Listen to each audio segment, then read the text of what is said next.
Hello chairman সাহেব। দারোগা সাহেব, খবরটা শুনে তো আর বসে থাকতে ভালো লাগতেছে না। আমি ওই রুস্তম নিয়ে আপনার লগে যাই, আপনি যদি কাইন্ডলি লোকেশনটা দিতেন। দেখুন চেয়ারম্যান সাহেব, এটা সম্ভব না।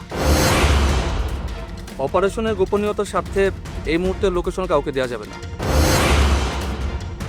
আমরা নিজেরাই নিজেদের মধ্যে কোড ল্যাঙ্গুয়েজে কমিউনিকেশন করছি, আর বাইরের কাউকে লোকেশন দেওয়ার তো কথাই আসে না। আমি কি বাইরের মানুষ নাকি? না চেয়ারম্যান সাহেব, আপনি বাইরের মানুষ না, কিন্তু আপনি আমাদের টিমের পুলিশ সদস্যও না।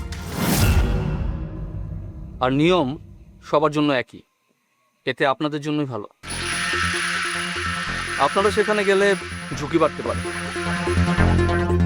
আমরা চাই না আমাদের এই অপারেশনের খবর বাইরে ছড়াক। একটা ছোট্ট ভুলের কারণেও অনেক বড় ক্ষতি হয়ে যেতে পারে।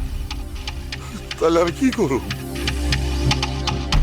দোয়া করেন আর আমার উপর বিশ্বাস রাখেন। যদি সত্যিই মারুফ ওখানে থাকে, আমরা সর্বোচ্চ চেষ্টা করব ওকে উদ্ধার করার জন্য। এখন রাখছি।